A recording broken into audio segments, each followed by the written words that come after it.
The most compelling running gag throughout How I Met Your Mother works so well because it's as mysterious as it is hilarious. While the entire show is building up to Ted Mosby's recollection of meeting Tracy McConnell, HIMYM's consistent inside jokes are a celebrated element of the 2000 sitcom.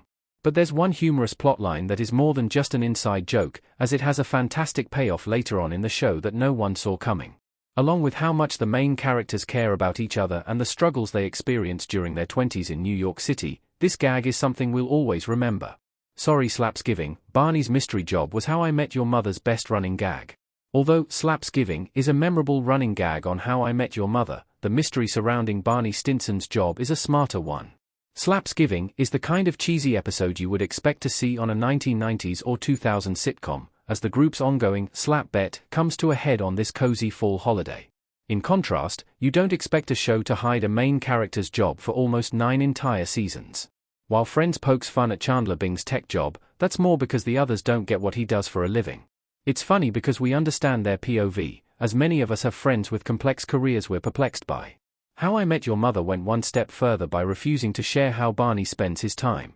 The sitcom continued to surprise us because we likely thought that an earlier episode would finally explain his job title, but the further Ted got in his hopes to find love, the more vague Barney's professional life became.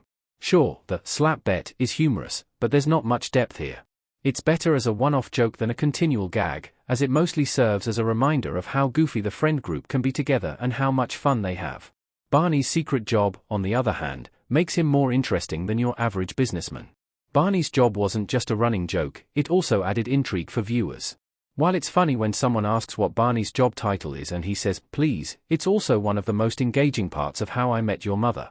We wanted to keep watching to find out what Barney does, and the more time went on, the more we wondered if we would ever know. It's not easy to keep viewers invested in a long-running sitcom, and you have to offer something more than just charming friend group scenes or bad dates. Him entertained and excited us with the idea that anytime we watched a new episode, we might finally learn more about Barney's career. Like the continual narrative device of Ted's tale of how he fell in love with the mother, Barney's job is another thrilling element. It was smart of the writers not to share the truth until close to the end, as the more time passed, the bigger the build-up became, and the more desperate we felt to learn more. How I Met Your Mother's please reveal made the show even funnier in hindsight. When Barney explains that his job title is literally please, which stands for provide legal exculpation and sign everything, it's a humorous and surprising moment. Who would have guessed that was why he kept saying that word? But when we look back, we can appreciate just how hilarious this scene is, and how the show often has perfect comedic timing. This would be a goofy enough job for anyone to have, and other sitcoms might have stopped there. But How I Met Your Mother offers up an even more detailed explanation. Barney got himself hired at Greg's company to get even since Greg convinced Barney's ex-girlfriend Shannon to date him instead. Again, that would have been enough to satisfy viewers, but then the FBI arrests Greg thanks to Barney's hard work, which makes the gag more shocking. This reveal proves that the show is funniest when it pokes fun at small, quirky details in the main characters' lives. Besides Barney's hidden job, the show laughs at Marshall Eriksen's family's beloved salad, which has mayo and gummy bears, and paints a great picture of the warm, caring place he comes from.